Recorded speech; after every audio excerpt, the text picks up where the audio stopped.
implementation of this. So that's when you hear of something called Node, you hear of Node. Node is based on the V8 engine. So the these things are being done by like local compiler engineers. So when you come to Python, so Python have like compiler engineers that implement the language, right? So you hear of something like called C Python. So those are the things. Now, under this software engineers too, you have like game engineers. Under these particular things, you have like game engineers. Those are those people who develop our games. Uh, there is a lot of engineering stuff that goes on under this. I think I just made my list very short a little bit, but I'll expand it. I think when I share the list, now I'll expand it more. Uh, you have the game developers also under here. You will have a lot of some minor settle this thing. So let me move to the next one that we go fast so that we can have a lot of ample time for discussion. Now, so we have like mobile app development. So mobile app developments are, I hope everybody here knows what mobile apps are like, right? So I think you can hit me with the emojis so that I know. So I hope everybody here knows what mobile apps are. So we have two types of developers. We have iOS and Android. Now, so mostly for iOS apps, we runs on iPhones.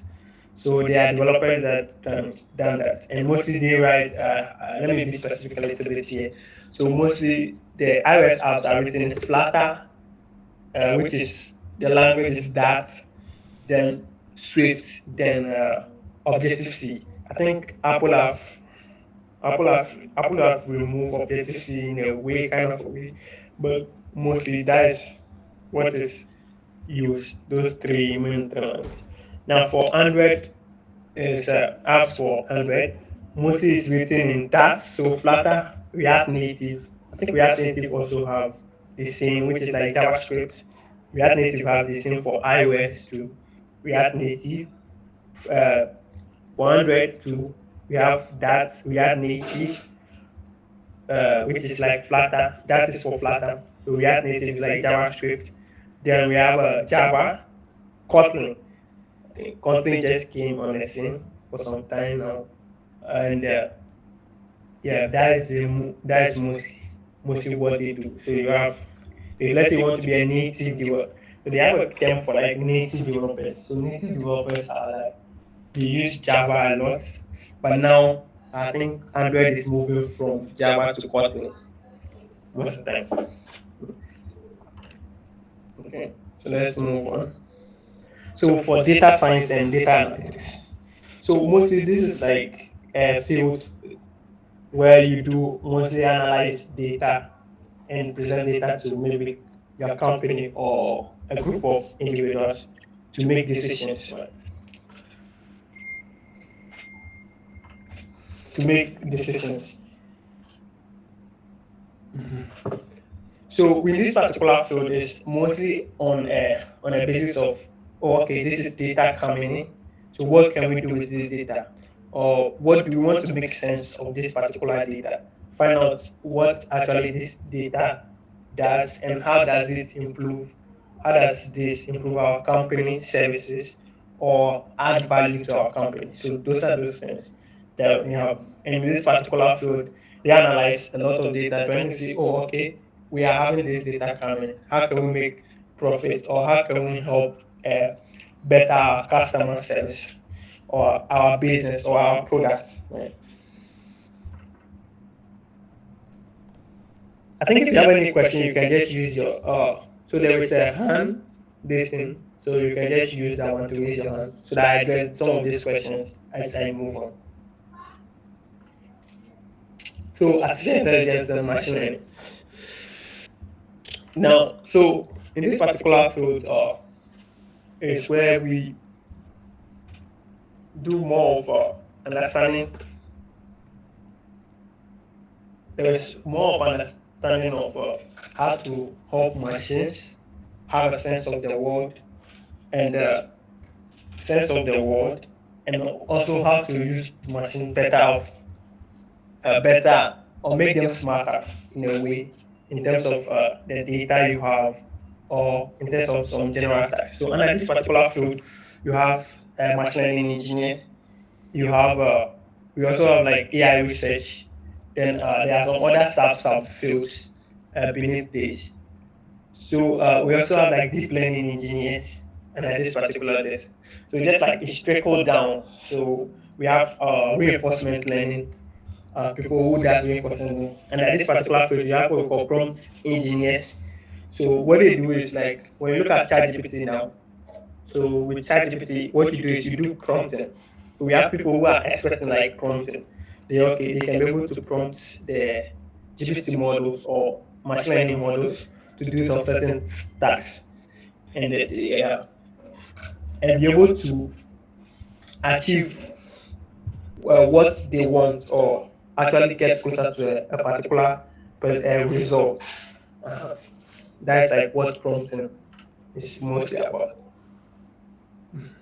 So for ML researchers or machine learning researchers or AI researchers, what they do is mostly okay. They take a premise of a problem. For instance, let's say weather. So what they do is, oh, okay, we are trying to predict how the weather works, right? What should we do? Okay, what are the current existing papers or existing research that has been done? So how can we improve this? So like they ask like actually questions and trying to find out, oh, this can be done in this particular way. What will be the best way, and how should we move from that particular way? So mostly it's just about or asking questions and trying to solve a particular problem. Am I moving so fast?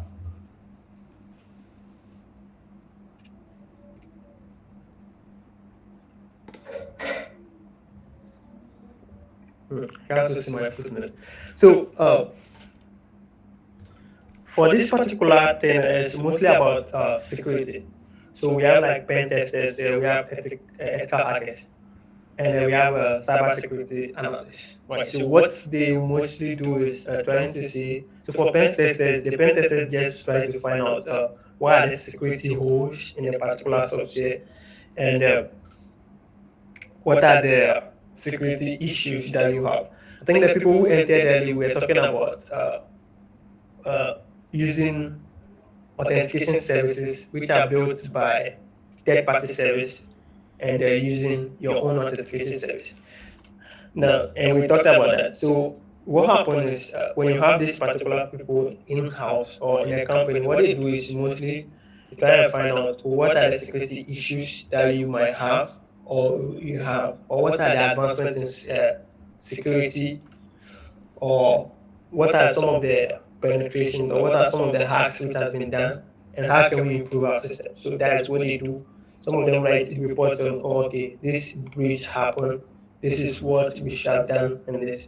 So those are like this that particular field. I think it's a very lucrative field nowadays. A lot of people are in. So for we have cloud computing, DevOps.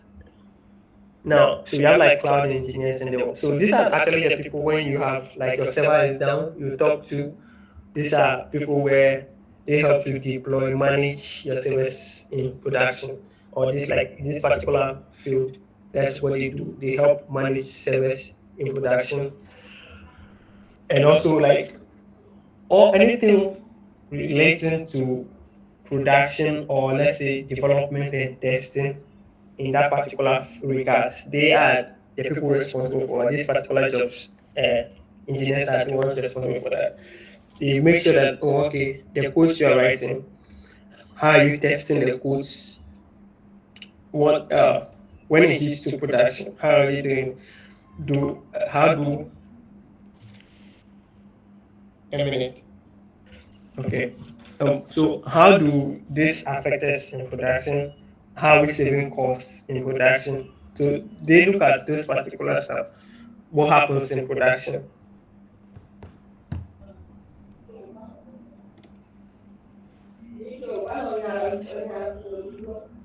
So for so user experience and user interaction designs. So with this and graphic, so with this, they make sure that, oh, okay, what experience do the user have, or how does the UI looks like. So they design this particular stuff. So for instance, when you look at the this thing we are using now, there's an experience that you get when you log on to Google Meets, right? So they design this particular stuff. So this is a category of tech job where like focus on how does the UI look, what does the UI speak of the company, how does the what's the experience the user gets when he logs on or it gets to use the particular product. So these people do that.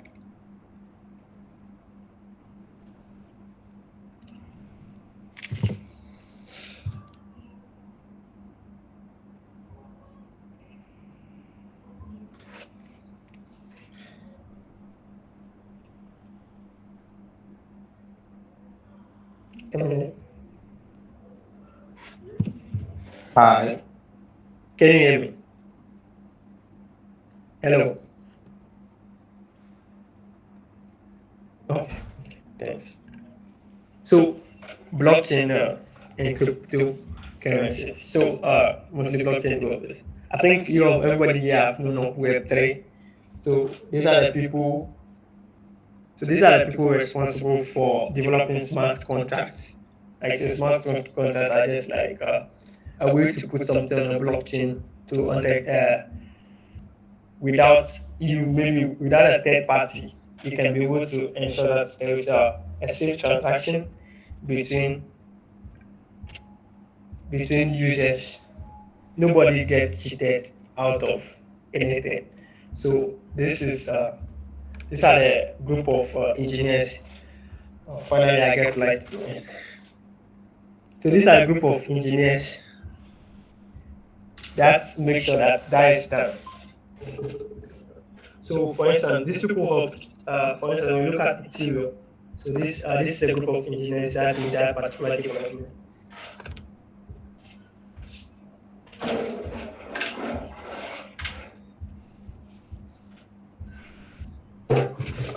Okay. Now let's. I wanted us to have this semester. So for now, we have like network and system administration. So mostly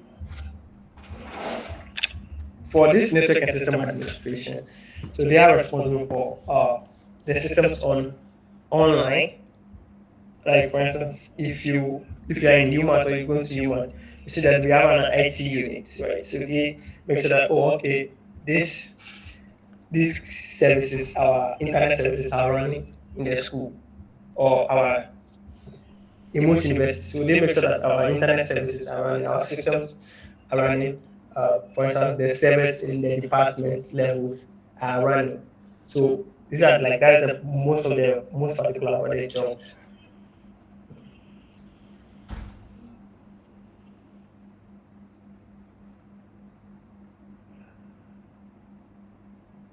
Now, so some non-tech jobs. So I think I've listed some here. Now they are actually in tech, but like we don't consider them like technical stuff. So it's like program management.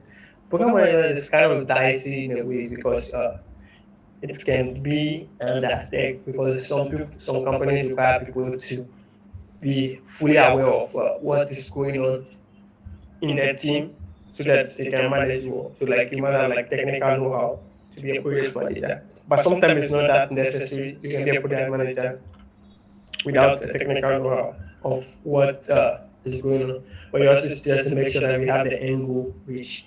Then we have like human resource. These are for hiring. Then we have growth managers. Then we have community managers.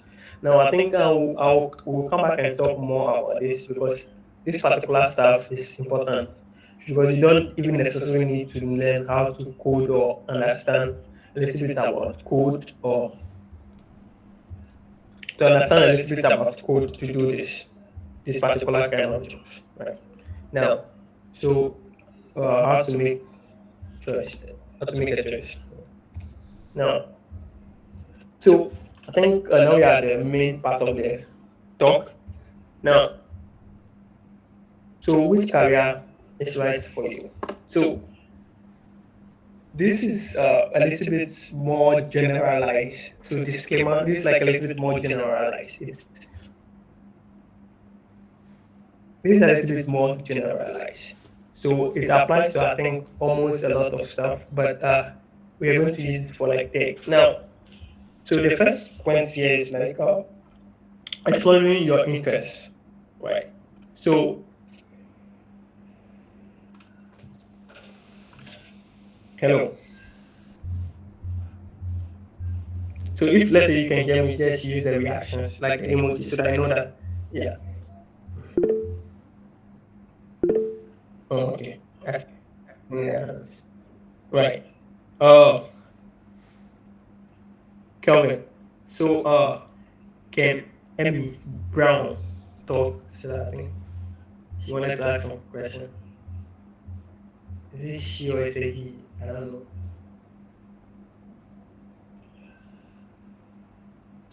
Oh, okay. I'm moving on. Now,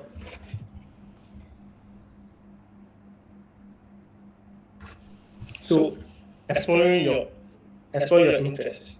Now, so in this particular case, what what I've even in my personal account to say is it's best like you know what you can do and what like you're passionate about too. I think tech is one of the places where when you're passionate about something you can be able to make some money out of this particular stuff.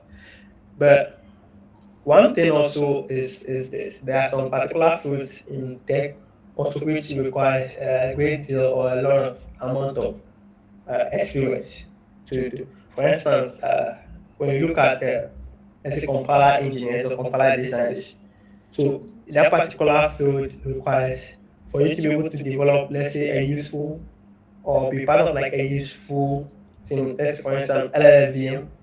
So what LLVM is just a compiler interface for it's a compiler interface. We call it compiler front end for developing programming language. Now, initially, if you know a language called Rust, so language like Rust use it. I don't know whether they still use it now, but initially they use it as their front end for their language. Now, some of these particular distance requires a great amount of experience to be able to master. But there are some particular fields which the amount of experience that you requires are lesser than the other. But with that saying, that doesn't mean that you don't need them. But what we are talking about here is like you'll be able to go through maybe spend some time looking at some particular fields and trying to understand.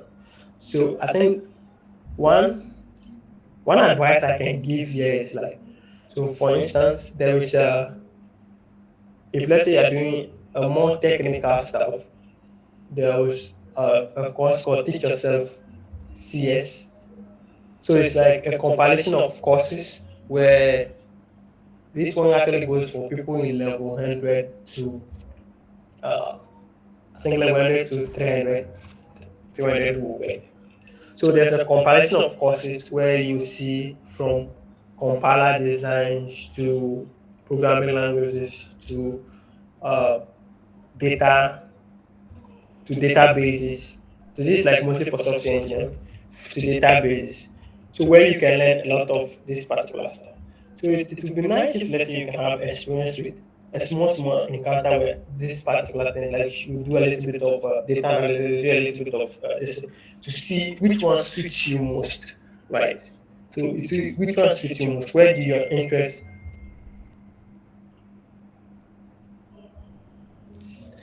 to see which one suits you most? Where do your interest lie?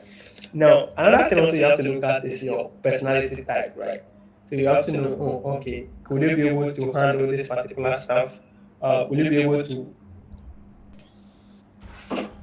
can you be able to, uh, can you be able to handle this particular stress in this particular domain? So there are some particular domains that have a lot of stress. So you have to know, oh, okay, will I be able to do that, right? And with this personality traits too, it's nice to know because sometimes you'll be good as manager, right? Managing people. So with this, if you have a tech role, you can okay, you are good at this, you can try experimenting, see if there's you can move to managerial role if you have this particular personality trait for manager. Or if you have like you're a person which can just do okay, I like hardcore codes, I can be able to code better, I can yeah. So you have those. Now we talk about like leveraging your skills, right? So there are some particular skills that you have. Maybe for instance, uh, I know some friends who have like writing skills, right? So they for them, let me contextualize a little bit. For them, they can be able to put their writing skills in a better use. For instance, if they're in a company and the company runs have a blog, so they write on that particular blog, right? So they can be able to prove that oh okay they have a better writing skill, so they can let me put my skills to use. How do we market the company better, like or how do we write what we call documentations better, so they can be able to know. So find ideas. So let me move on. Find the ideal work environment. Now this one, it depends because I also,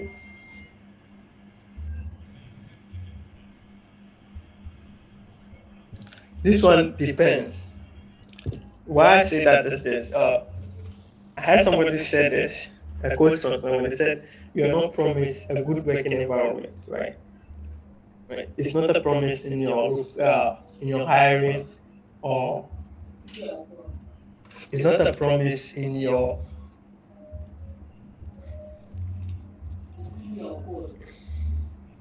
it's not a promise in the what is it called? In your requirements, or as in when I get hired, the document you signed is they didn't promise you okay they will get a good. But the thing is when you are in a particular place, you have to find okay what works for you also. Or maybe the company might have a certain way of working, but you also have to deliver, right? So you have to find a way to work what works for you. If maybe it's not good for you, actually you can actually decline and say, okay, it might not work for me. Or another way another advice I got on this was work with the people for maybe an internship, right? The paid internship. If you see, oh, okay, the paid internship, after the paid internship, you see that, oh, it does not work, or the environment there does not work for you. I think is now we've talked about soft skills. So for soft skills are mostly like writing or how to manage people, or how to organize communities, right? For instance, I know some people who organize. I know some people who organize programs like in a company just to get. Can everybody hear me? Okay. You know some people who organize like programs in a company or get together in the company. So like those are like soft skills. Mm. Enroll in okay. So now enroll in internships. So one thing I can advise like as students is it's like enroll in a lot of internships, like use your internships opportunities. If let's say you get some, unless maybe you think or maybe when you get to this company, they don't do what you have to do, like of something of that sort.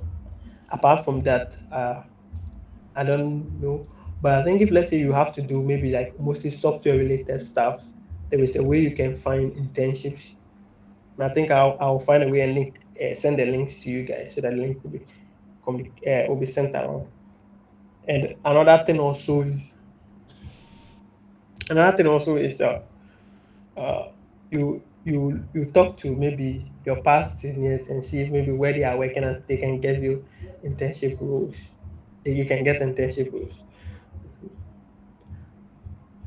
So consider your constraints. So as a person, each and everyone has like certain constraints. Right? So you also have to put that in mind if let's say you're trying to choose a career path. Right. So you have to be also careful about that. Then another one is research on your choice. Like for instance, if it's software engineering or maybe machine learning you are choosing, you have to find out, oh, okay, this and this. How does maybe the work go like? how does these things are done in this particular field. Sometimes like cultures vary from company to company, but you have to find out that what goes on in this field. What are the standard things? For instance, let's say if you are doing software engineering, there are some certain tools you have to know. An example is Git. Even I think Git cut across a lot of stuff. An example is that so you have to know, oh, okay, you have to learn this particular tool. You have to learn maybe like Jira. You have to know what this tools does. So like you have to research about the field. You have to know the some of the ins and outs of the field. Now another thing is you continue continue learning or continuous learning. So if you maybe get your foot to the door or you've chosen a particular career, you have to continue learning. Right. For instance, let's say you're a backend engineer. It doesn't end the you have to okay understand there are some things called how to scale a program, what is considered when you are trying to scale a program. So you have to like try to understand there is those things. There is some of those stuff. Okay, when you're a backend engineer, you have to understand. Oh, okay, what happens when the programming language does this? Uh-huh. So you have to find a way to continue learning, trying to improve yourself. Right.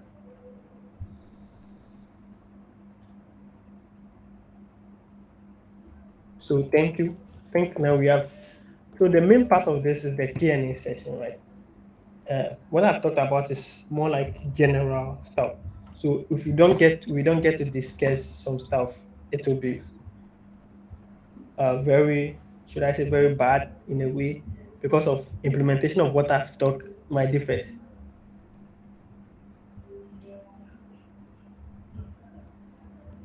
Okay.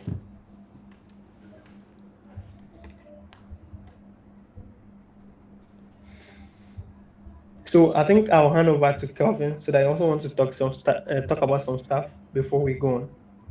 Yeah. Thank you very much, Gehat. I think all that you've said have been eye-opening, and then if you've been following, we should have by now seen a lot of, fields, a lot of opportunities that are available. So one thing I would want to add to that is if you are beginning the field and all that, it might be very hard to still find where you belong because just using say descriptions and stuff, yeah, you might understand, okay, so this field deals with this field deals with that and all that, but sometimes it will be very difficult to actually know where you fit in. So if you followed very closely, he was talking about trying a lot of things, so you can go ahead and like try a lot of stuff.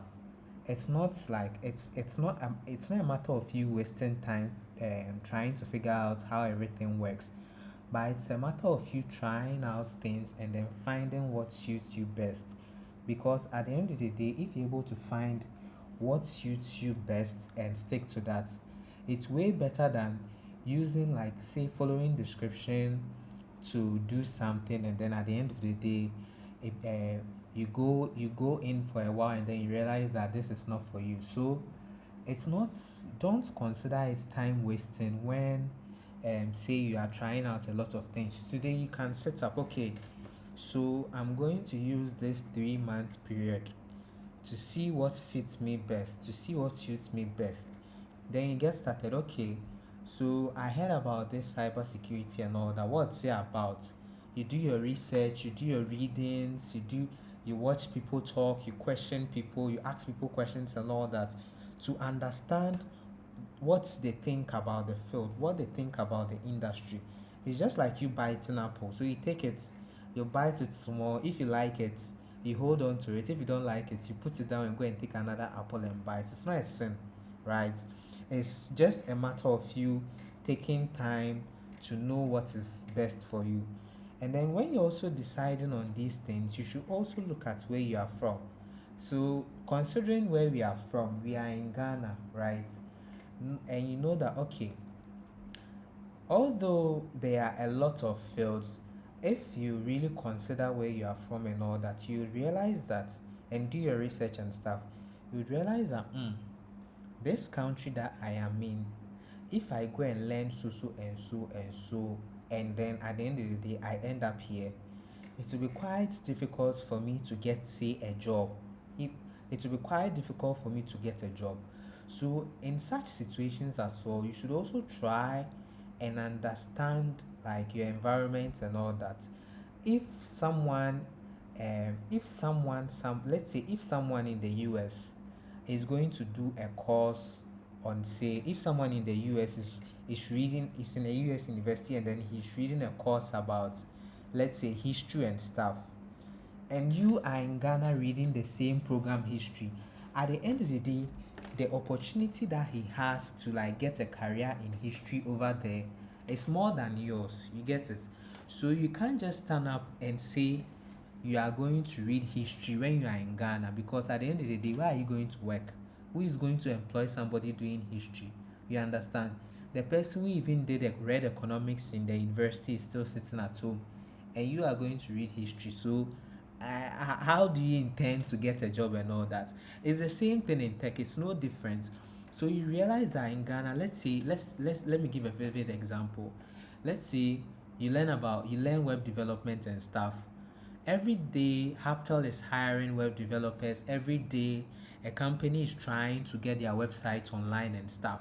So you realize that at the end of the day, the market cap for, like, if you really learn web development and you learn it well, there is there is a lot of, there is a chance for you. You understand? So there is a chance for you to actually get employed by a company, and then let them start paying you and stuff. But then, let's say you learn web development, you learn mobile app development, or something in those something of such sort. You realize that at the end of the day, like, you have a lot of opportunities available, although you are in the country. That's But if you have a source and then you plan to use Terminal 3 very soon, that one day you are not limited to what you can learn. You can just pick up anything, because at the end of the day, the world out there is very different, and then the opportunities it presents, it's also a lot and stuff. But then if you're like me, that we don't know when we'll leave here or something, you also have to brace yourself for the if you don't know when you leave here, for instance, you'd have to brace yourself for what the economy provides. You understand?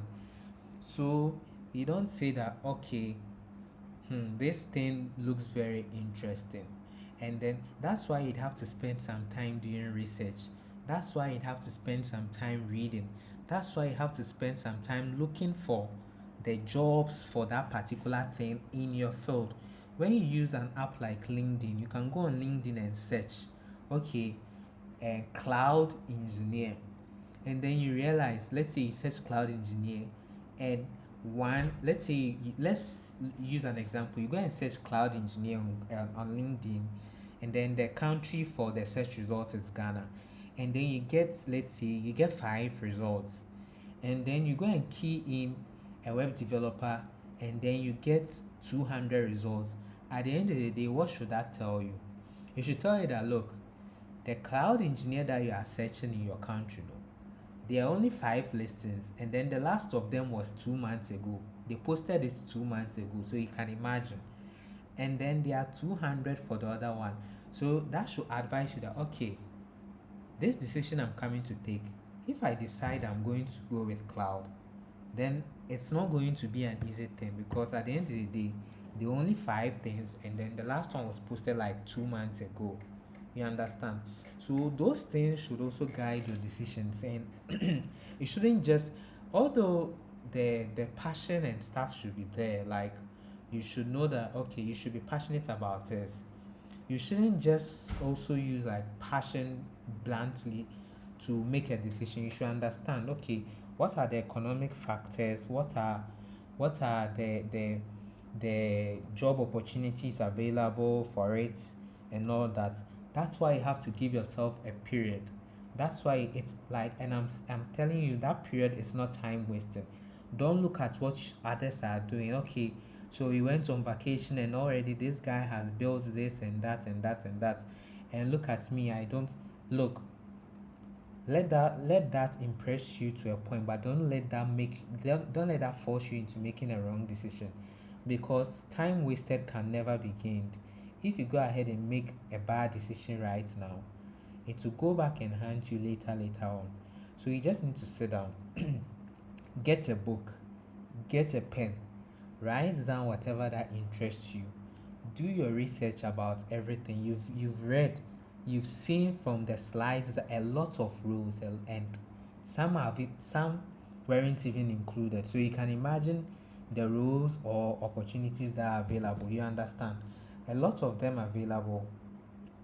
A lot of them are available, a lot of them are there. Take a book, take a pen, sit down, and then plan. Do your research, search for jobs for the various fields, and then write. Make sure you note everything down. And at the end of the day, let that like be a form of guide for you to make your decision, because you can't make a bad decision at this point, because time is going on. The time is going, the economy is becoming harder and harder. So you have to make sure you start early. So you make your decisions early and then you start learning. You get it? You understand?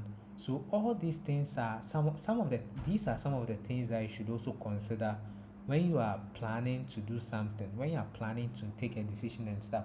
And also don't forget, when you sorry, when you're also planning to take on a field, you should also look at the monetary sides. Does this field pay well? Will you be able to pay my rent when I'm living in Accra? Or when I go in for this, I would have to move and go and stay with my mother. You'd have to consider all those things, how much it pays, how much, like, what's in for you and all that, the work-life balance and all those things. You'd have to consider all those things are key decisions you have to take. You understand? So taking a decision doesn't occur lightly. You'd have to speak to a lot of people. Fortunately, we are all there. We are available. Um the leads are available. Everybody is here. Everybody is here to assist you in making that decision. You have to talk to a lot of people. You have to make a lot of guided research as to where you want to end up. And then at the end of the day, when you sit down and plan and do all your research, you should find out where you'd want to belong, where you'd want to end up. And then that's when you start learning in that direction. So don't listen. What are you doing? Oh, I'm doing this. Then you just jump into whatever the person is doing without you doing your own research or trying to find out anything about it. It's a very bad thing to do. You'd have to inquire on your own. Try to find things out on your own before you decide to get into anything. Please, I hope it's quite clear. And then I think once you consider all these things as well, it should be very good, and then you should be able to find a path where you'd like, a path that would also pay your bills, and then a path that at the end of the day you get a job. You wouldn't want to end up like someone studying history. Nah, you wouldn't want to do that to yourself. So please, let's all ensure that we make the right decisions when going in for all these things. Thank you very much. So Fifi, you have your hands raised. If there's anything you're going to say. Sorry, wrong button. All right, sure. Okay. But then yeah, that's what I have for you guys. So I think Neil has something to say probably. So Neil, if you have anything to say, you can go ahead and then say it, and then we open the floor for questions, and then we'll call it a day. Thank you very much. Right. So thank you, Kelvin and Gerhard, for a wonderful presentation. I think a lot has already been said, and time is way fast spent. Uh, I think the whole idea of this meeting was to discuss how we could make choices, particularly about our careers. For the first point, Kelvin said something about time being against us and the economy and everything. But in recent times, I've understood that we actually waste a lot of time, and we actually do have time. We just waste too much time thinking of what decision to make, right? Um, think this I'm almost in my third year, yeah, if not in my third year. And if you count back to the time I've wasted trying to think about what I should actually do when I already knew what I was doing, that could have been probably pushed into something more productive. And it's harder for people who don't really know what the whole field is about, right? People who do not know what to do. First part about figuring out to make a decision is self-assessment. It's something you can never let go. You can listen to what your brother or your father or your mother would say, but if you sit down and assess yourself and realize, I don't want to be a doctor, I don't want to be an engineer, you realize the whole world turns all around. Even when you're a doctor or an engineer, we have people who became doctors and decided, no, I'll stop being a doctor, I want to be a musician. And you sit there and be like, so why did you waste your time going to school? Right? With self-assessment, it requires asking yourself a lot of questions. Um, for me, there are different types of people I've met. But in recent times, in the tech space, there are two types of people you meet. There are people who are driven by passion. They do what they do because they love it. And there are people who are driven by hunger. So they call themselves the hunger-driven development people. I have met a handful of them. So you can define yourself where you are. There are some people start as passionate people, but when the economy and the abrabo started lashing them, they decided they would join the hunger-driven people, right? But whatever the case may be, I think assessing yourself goes into joining and participating in everything. It calls researching. When we talk about researching, it becomes really hard because you don't really know what to research about. That's the first thing. You don't really know what you're researching about. Do I just take my phone and type how to do this, how to do that? Researching becomes better when you have someone who is helping you. For instance, join a meeting like this, we discuss so many points. There's definitely one that may intrigue you and you would want to really know more about, right? That's the first point of research. After probably figuring out which space you would want to be, you need to find people who are like-minded, right? If I want to be a web developer, I shouldn't be associating myself too much with people learning machine learning. They will confuse me because they will probably do things that would excite me and make me feel perhaps machine learning is really good, right? But when I'm amongst web developers, I discuss about my problems with it, and we grow faster when we are like-minded, right? And building the skill requires consistency. Many a times, the reason why some people can't really break out after a year or two, mind you, after a year of consistent practice and study, your life could change around. Like there are people who sat down, practiced DSA for like 5 months study, got an interview and got through. And somebody who has been programming for 4 or 5 years cannot just sit down and just practice. So he's never getting a job that pays him well. Consistency goes a long way. It will shock you the little hello world will transform you into a very complex system. Complex systems are formed from small, small things. So don't, when starting out, understand that it's only consistency that will help you build out something really, really big. So don't jump straight into the ocean when you do not start from the bottom. And the last one, like Kelvin has already said, is about exploring things that are available in your market space. There are people learning Erlang, Alexa, like so many things. It's true, there are jobs around the world, but no one will pick you. Mind you, one Ghana is a third world country. Applying for jobs abroad requires permission. In certain companies, they require that you be permitted to do it. A whole lot of paperwork.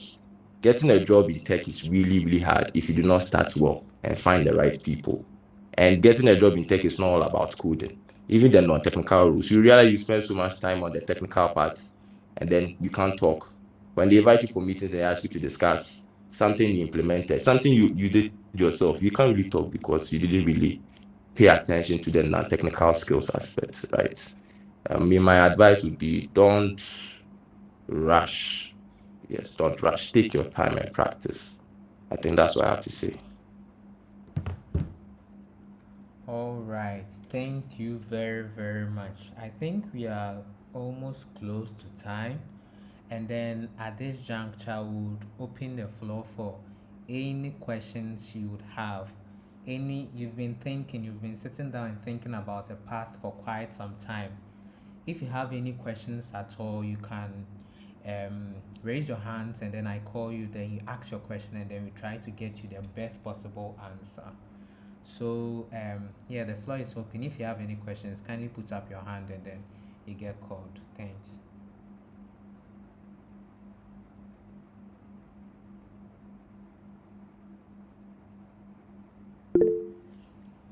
Yeah, Clement, you can go ahead and ask your question. Okay, so assuming I've picked my career choice, I know what I'm going to do and everything.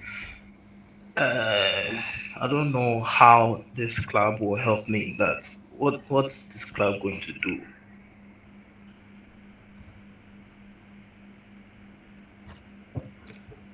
So, if I may speak on that.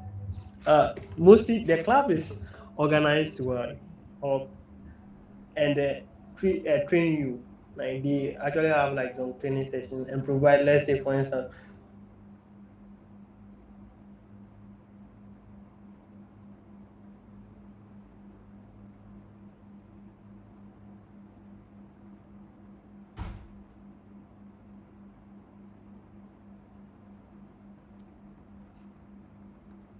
I'm not hearing anything.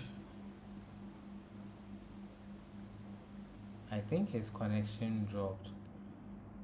But then yeah, we are a safe space for developers and all that. So what we tend to do as a club is to provide the avenue for you to learn as much as possible as you can. So Gerhard, if you are talking, we can't hear you. So please, if you come back, let us know you are talking or something so that I can jump off, then you continue. But then yeah, we provide a safe space for developers in that we provide like the opportunities for you to explore on certain things and stuff. So what GDSC is about is we embracing technologies, most particularly ones from Google and all that, and then learning a lot about them, as well as providing the avenue for developer interaction. So what that means is we having events like this where we come together and then talk, just sessions where we have talks, we invite other engineers, we invite software engineers and stuff to come in and then have some discussions with us, as well as sometimes having discussions with ourselves, engaging in challenges, hackathons, and then global events as well. So most likely that's those are the kind of events you'd see quite often. Like most are those are some of the events you see us take on and stuff. Yes. So yeah, that's one way the club can help you. Thanks.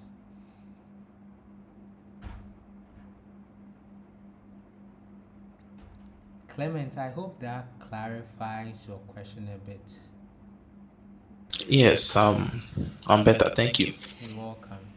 So please, if you have any other question, if you have a question, please raise your hand and then we help you with your Manan, please go ahead.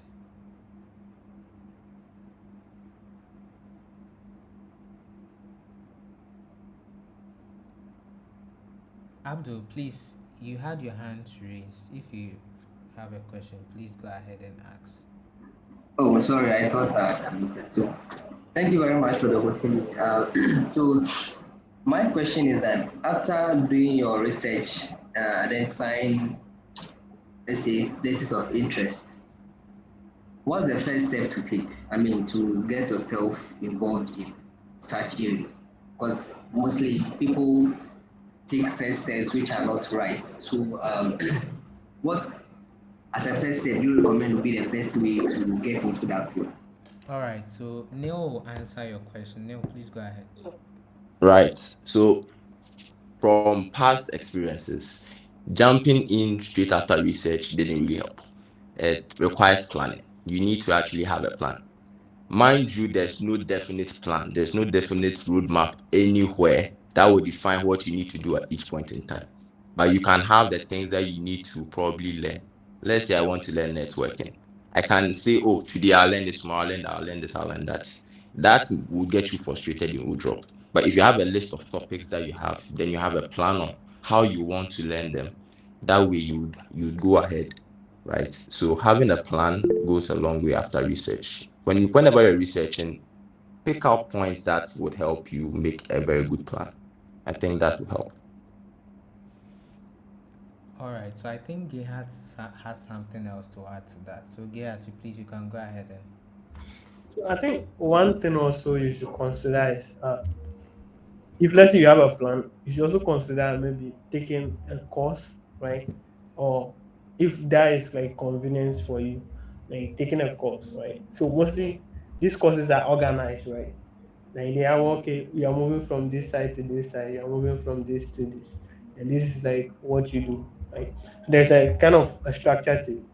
And one thing also is about this is like you are trying to educate yourself because like a new you are new to that particular field or you have something little about that particular field. So you want to know more. So the best option you have is to educate yourself, right, on that particular on that new topic. So that will be the after you have a plan, that will be the lesson to go for. Like you want to educate yourself, like you want to know more on that particular thing. I think taking a course or some other resources to educate yourself is also a good way to go after you have planned everything.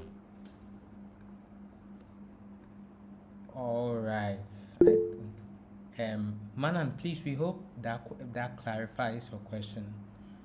And then Kennedy, please go ahead with your.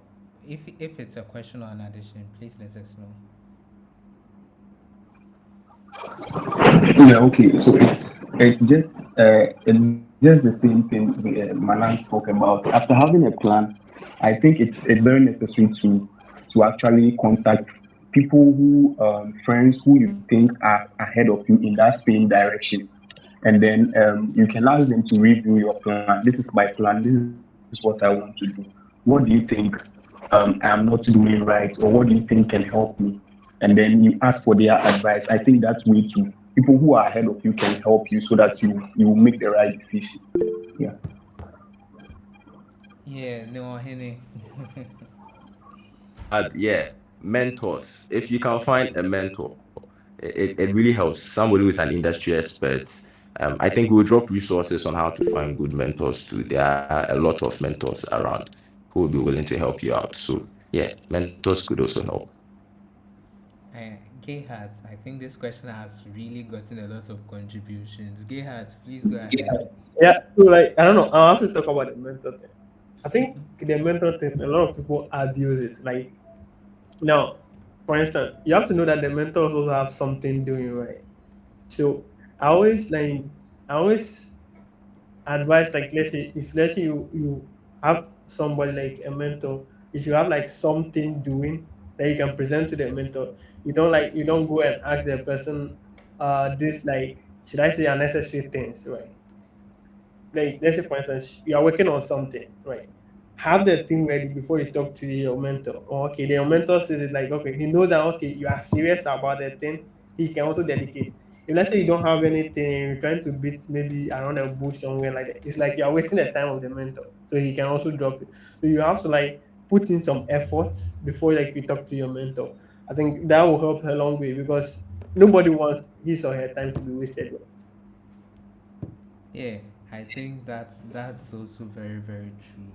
And then what everyone said about it is so like so true, especially Kennedy's points. Getting someone to review your plans.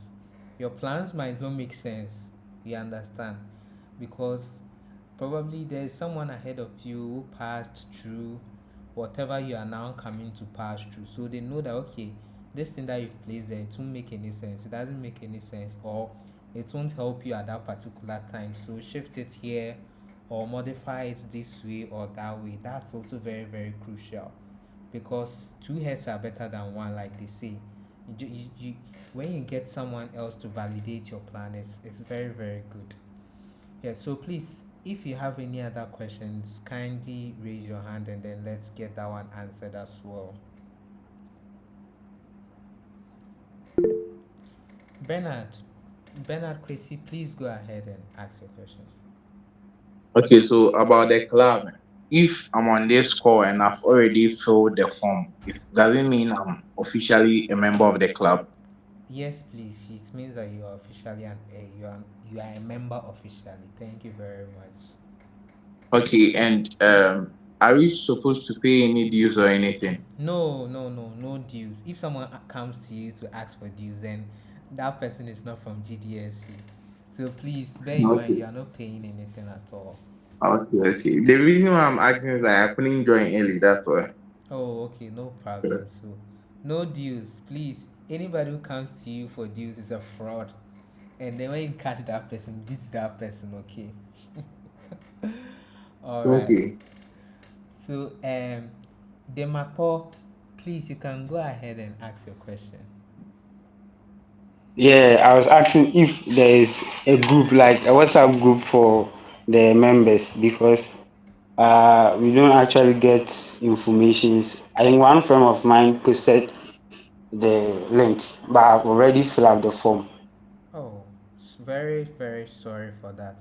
So, what I'll do is I'm sharing the group link in the Google Meet chat right now. So, you can go ahead and then use that one to join.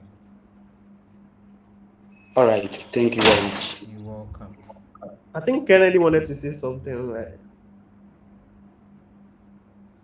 Kennedy, please, if you had something to say, you can go ahead and say it.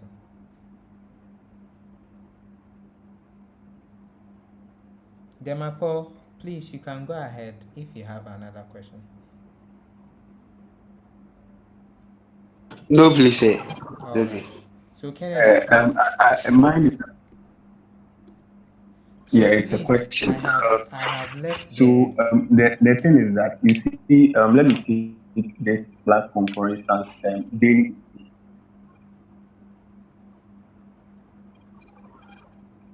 I think we've lost Kennedy for some time.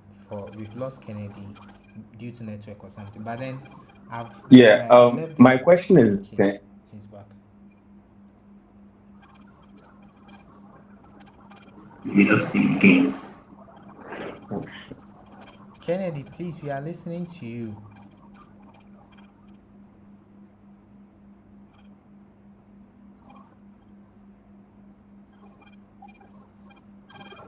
Hello, Kennedy.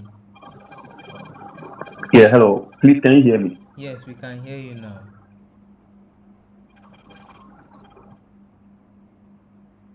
Okay. So my question is, you see, let me use this platform. You see, daily.day. Okay. So when I go there, there are interesting things over there. I try to read. Yeah, so these things out there on daily.day are a lot. And sometimes you start reading one thing and you realize that it leads to another. And then that other thing that you've been led to is a whole different concept on its own. And you keep clicking on links and you realize that there's a whole lot for you to learn. How do I go about stuff like that? How do I control the volume of the things I try to read, or how do I get the straightforward information I need, and not just moving about clicking on links, taking me to other pages, and I end up not achieving anything? How do you people go about that? I need help with that.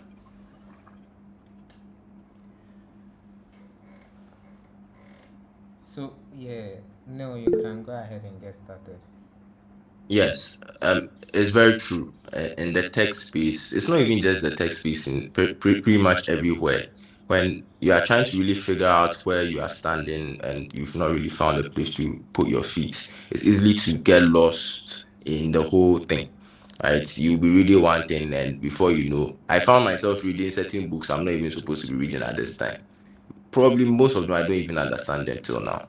Right? It's so easy to get lost. But when you always have something you come back to, all right, it helps. No matter how much time you would waste reading some of these things, if you had a point you were at, you can always go back to that point and continue what you were doing. But when you do not have somewhere, you're like, that's what we're talking about planning, right? it's easy to maybe read on, maybe you were reading on CSS stylings, maybe you were learning on pseudo classes, and before you knew it, you were learning inline from other CSS frameworks. But you forgot that you were reading about pseudo classes. The thought that you had planned to learn about pseudo classes and maybe reading other things, it becomes easier to come back to the fact that, oh, what was I even learning before? Than let me just keep on reading with no direction, right? You should have a sense of direction when you're studying these things. It's okay to read wide, but you should always have something you can always fall back to.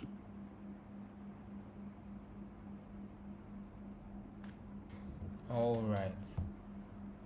Thank you very much, Neil. So what I would also say is, basically, just like he said, have a plan, have a structure. Okay, when you want to read things on daily.dev, how do you want to go about it? Okay, I want to read 3 articles a day, spend a maximum of so and so x minutes on this, x minutes on each of them.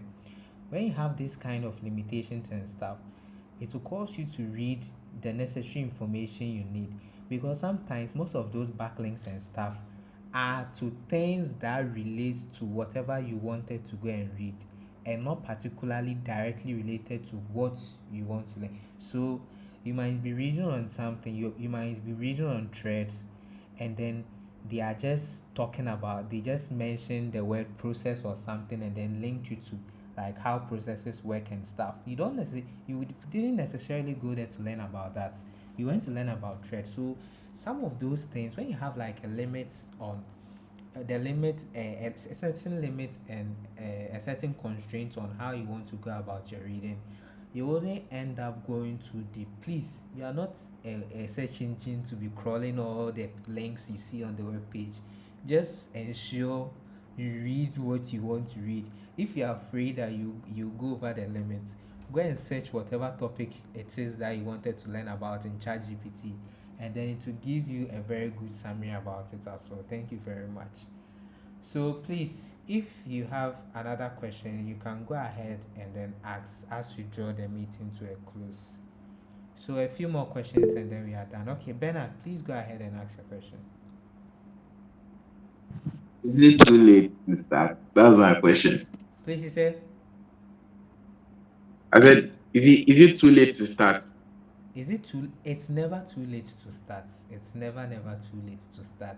In fact, it's never too. There's nothing like late when it comes to this. All you need to have, like Neohene said, is the consistency and dedication. You understand? People start early, but they don't have the dedication. People start early, but they are not committed to whatever they are doing, or they don't dedicate enough time to whatever they are doing. You understand? So even if you start late, and then you say, okay, every day I'm going to learn, every day I'm going to put in effort, every day I'm going to stay on track, you realize that at the end of the day, you might do better than the person who started long ago. He has written a bunch of scripts, or he has built this HTML or JavaScript website, and then you've seen, and then he doesn't put in much effort. He doesn't learn as like he used to do again.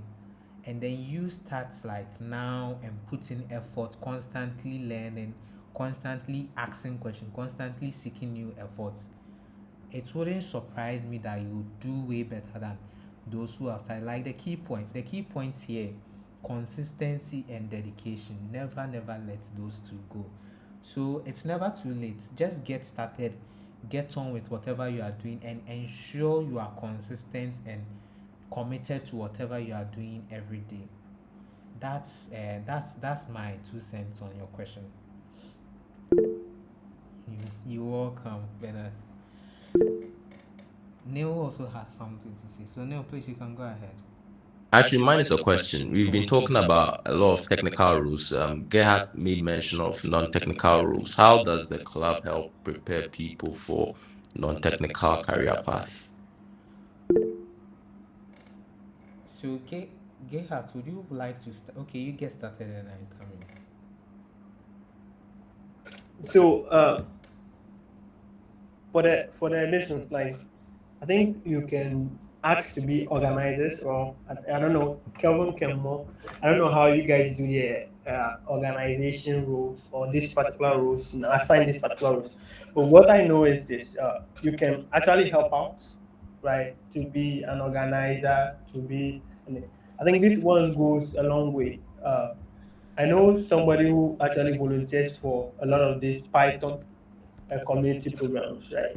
She's a lady, so she's like she volunteers for like, and what I've seen over there, this thing is like it gives her more opportunity than like a lot of people who does not volunteer. Like, I remember we are at a program, and she also get to find out program late because of her the way she volunteers for other programs. That because of that reason, they let her in, right? So if let's say you get to volunteer and you get to do this of this organization rules, these things help you. It's just like you have a secretarial job, right? So you have a secretarial position. You know that when you put that on your CV, like, oh, okay, it tells your manager that you have served as a secretary in this particular organization, you serve as a secretary in this particular. So there's a trend, like you're building a trend or you're building a profile for yourself that, oh, okay, for this particular distance, you are able to do this and this consistently. So that puts you okay on a map that, okay, if a manager or a, a company gives you a role as a secretary, you'll be able to perform, or gives you a role as like a manager or let's say community manager, you'll be able to perform, or give you a role as a like technical writer, you'll be able to perform. So this is what mostly. All right. So another thing is events like this. So like I was saying, we do organize events like this from time to time. So most of the time, the non-technical rules are not necessarily programming it, like they say programming and stuff. So how we'll be able to access this through like these events, and then probably events some events we'll have on campus and stuff. And also like Gerard was saying, taking up roles and stuff, because at the end of the day, those non-technical kind of things are more related to role playing and stuff. So managing people, managing people, being on people and stuff, those are some of the roles you'll be playing, and all amongst other things. So you can as well take on roles, and then do as much as possible to engage in these events. And then I think it would be a solid path to you picking up some non-technical roles. Thank you. So please, if there is any more question, you can ask, and then we can draw the meeting to a close. So please, if you have a question, kindly raise your hands, and then let's get it answered.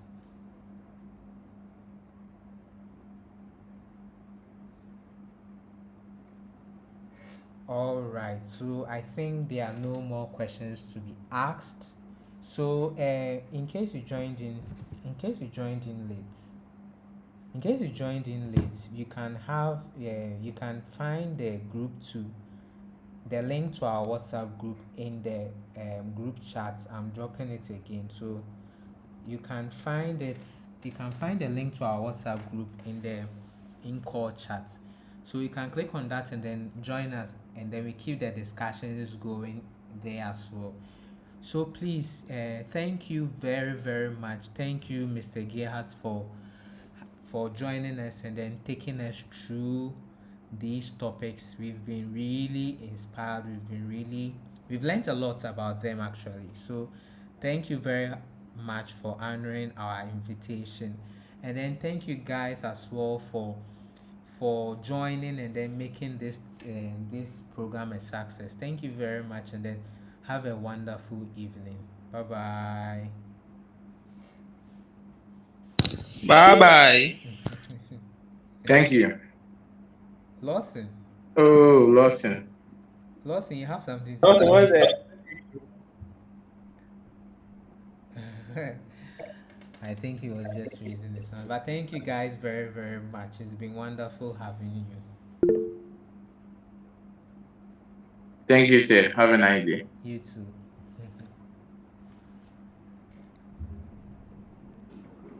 His violency. Manana, I heard you are in Kumasi. Hey, it's not a heading, but you told me. What sort of A? Yeah, It's for Charlie, concern. thank you, thank you very much. Yeah, who are your this thing, like where are your this thing, your executives? Neohene, Uh-huh. Manan is also here. Okay. I think Elom is here. Okay. Um, some were here, but they are gone. Oh, okay. Kennedy. Fifi is also here. Yeah. Kennedy, Fifi. Who else? Yeah, some are also not here. But then yeah, those. Mm. Yeah. Well, the rest will leave. Please let them enjoy. Oh no, like we can have a chat too, like yeah. I'm free. For now they are free, we can have a chat. Like if there's something you want us to do, Yo, they're oh, asking Gerald, you what's I'm good, up. I'm good. Can you? Now, if like there's something we wanted